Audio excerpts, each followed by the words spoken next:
ഒരുപാട് പ്രാവശ്യം പറഞ്ഞാണ്, this is not my idea, this is basically idea from Ritheesh. നമ്മൾ ആറ്റുമണൽ പാട്ടൊക്കെ പാടിയ ആ പാട്ട് വളരെ സക്സസ്ഫുള്ളായി, ഭയങ്കര ഹിറ്റായി. അപ്പം രതീഷാണ് ഇങ്ങനൊരു ബാൻഡിൻ്റെ കോൺസെപ്റ്റ് കൊണ്ടുവന്നത്. നമ്മൾ ഒരുപാട് സ്റ്റേജിലൊക്കെ വെളിയിലൊക്കെ പെർഫോം ചെയ്തില്ല ഇങ്ങനൊരു തോട്ട്, ഇതൊരു പ്യുവർ ബാൻഡിൻ്റെ ഫോർമാറ്റിലാണ്. അപ്പം നമ്മൾ ഒരുപാട് പാട്ടുകൾ പാടിയിട്ടുണ്ട്, ഒരുപാട് 10,000 പാട്ടുകളുണ്ട്. അതിൽ നിന്ന് വളരെ സെലക്ട് ചെയ്ത കുറേ സോങ്സ് നമുക്ക് ചെയ്യാമെന്നുള്ളൊരു ധാരണയായിരുന്നു. അത് ലാലിസം ലാൽ എഫക്റ്റ് എന്നുള്ളത്. ഈ ഷോ അതല്ല, ആക്ച്വലി അതൊരു ഹോളോഗ്രാമൊക്കെ ഉള്ളൊരു ഷോ ആണ്. അപ്പോൾ അങ്ങനെ ഒരുപാട് മാസമാണ്, ഒരു 3-4 മാസമാണ് നമ്മൾ ഇതിൻ്റെ പുറകിൽ വർക്ക് ചെയ്യായിരുന്നു. അപ്പോൾ നമ്മുടെ ആദ്യത്തെ ഷോ കൊച്ചിയിൽ ചെയ്യാനായിട്ടിരുന്നതാണ്. അപ്പോഴാണ് ഈ നാഷണൽ ഗെയിംസിന് വേണ്ടിയിട്ട് ഗവൺമെൻറ് നമ്മൾക്ക് ഈ ഷോ ചെയ്യാൻ പറ്റുമെന്ന് ചോദിച്ചു. അവർക്കൊരു ഒരു plan A plan B. Plan A success വർക്കൗട്ടായില്ല, അത് നമുക്കറിയില്ല എന്തുകൊണ്ടാണെന്ന്. അപ്പോൾ പ്ലാൻ ബിയിൽ അവർ ചോദിച്ചു ഇങ്ങനെ ഒരു ഷോ ചെയ്യാമെന്ന് ചോദിച്ചു. അപ്പോൾ നമ്മൾ കേരള ഗവൺമെൻറ്റിൻ്റെയാണ്, വലിയൊരു വെന്യൂ ആണ്, നാഷണൽ ഗെയിംസിൻ്റെയാണ്. അപ്പോൾ നമ്മൾ മറ്റേ ഷോകളെല്ലാം നിർത്തിവെച്ചിട്ട്, മറ്റേ ലാലിസം ലാൽ എഫക്റ്റ് നിർത്തിവെച്ചിട്ട്, ഹോളോഗ്രാം ഒന്നും ഷൂട്ട് ചെയ്യാനുള്ള സമയമില്ല, ഈ ഷോ ചെയ്യാൻ തീരുമാനിച്ചു. അപ്പോൾ since it is A national event, അപ്പം നമ്മളൊരു നാഷണൽ ഒരു റീച്ച് വേണം അല്ലേ. അത് ഒരുപാട് കേരളത്തിൽ മാത്രമല്ല ഒരുപാട് സ്ഥലത്ത് കാണുന്നതാണ്.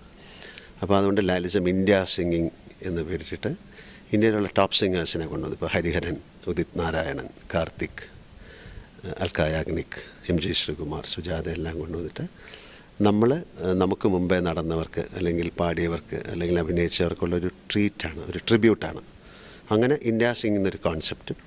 പിന്നെ ലാലിസത്തിൽ നമ്മൾ ആ ബാൻഡിൻ്റെ കുറച്ച് പാട്ടുകളും കൂടെ ചേർന്നിട്ടാണ് ചെയ്യുന്നത്. അപ്പം ഇത് ലാലിസം ഷോയേ അല്ല, this an entirely different show. Lalism എന്ന് പറയുന്ന ഷോ നമുക്കിനിയും ഒരുപാട് പ്ലാൻ ചെയ്യുന്നുണ്ട്. ഹോളോഗ്രാം ഷൂട്ട് ചെയ്യാനുണ്ട്. നമ്മൾ ഇന്ത്യയിലെ ആദ്യത്തെ ഒരു ഷോ, ആരും ചെയ്യാത്തൊരു ഹോളോഗ്രാം ഷോ ആയിട്ടാണ് പ്ലാൻ ചെയ്തത്. പക്ഷേ അതിനുള്ള സമയമില്ലാത്തതുകൊണ്ട് ഇത് കഴിഞ്ഞിട്ട് നമ്മൾ ലാലിസം ഷോ ചെയ്യും.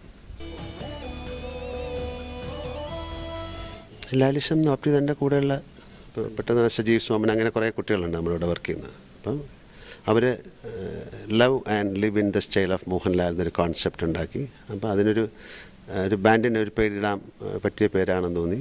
അപ്പോൾ അങ്ങനെ ഇട്ടതാണ്.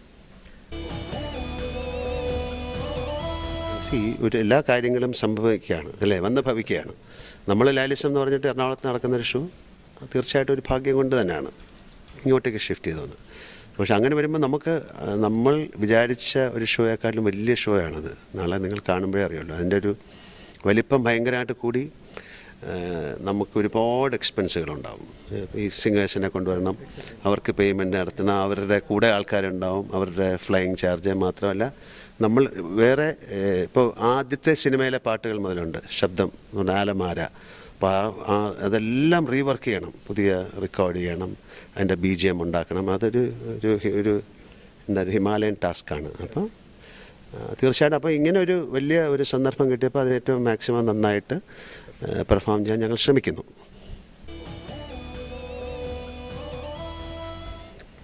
തീർച്ചയായിട്ടും അവർക്ക് പോലും അറിഞ്ഞോളൂ ഇതിൻ്റെ വോളിയം എന്താണ്, മനസ്സിലായില്ലേ. കാര്യം ട്രിവാൻഡ്രത്താണ് നടക്കുന്നത്, ആരും ഏത് പാട്ടുകളാണ് പാടുന്നത് അല്ലെങ്കിൽ എന്താണെന്നൊന്നും അറിയില്ല. ഇപ്പോൾ നാഷണൽ ഇവൻ്റ് ഷോയിൽ ലാലിസം മാത്രമല്ല, ഞാൻ ഒരുപാട് കാര്യങ്ങൾ ചെയ്യുന്നു. ഇപ്പോൾ ഫോർ എക്സാമ്പിൾ കുഞ്ഞാലി മരക്കാർ എന്ന് പറഞ്ഞിട്ട് കേരളത്തിലെ വീരയോദ്ധാക്കൾക്ക് വേണ്ടിയിട്ടുള്ള ട്രിബ്യൂട്ടാണ്. അപ്പോൾ കുഞ്ഞാലി മരക്കാരായിട്ട് നമ്മളാണ് അഭിനയിച്ചിരിക്കുന്നത്. ഒരു പക്ഷേ ലാലിസം ഈ ബാൻഡിനെ അത് പ്രൊമോട്ട് ചെയ്യുന്ന അമിതാഭ് ബച്ചനാണ്, രജനീകാന്താണ്. അതൊക്കെ നാളെ നിങ്ങൾ വരുമ്പോൾ കാണും സ്ക്രീനിൽ. അവർ വന്നിട്ട് നമ്മളെ വിഷ് ചെയ്യുന്ന കാണും. അപ്പം ഇത് ചെറിയൊരു ഷോ ആയിട്ട് കണക്കാക്കാൻ പറ്റില്ല, ഇറ്റ്സ് എ ബിഗ് ഷോ. അത് നന്നാകട്ടെ, വലിയ ഒരു സംഭവമായി മാറട്ടെ, ആൾക്കാർക്കൊക്കെ ഇഷ്ടമാകട്ടെ എന്ന് പ്രാർത്ഥിക്കാം. Thank you.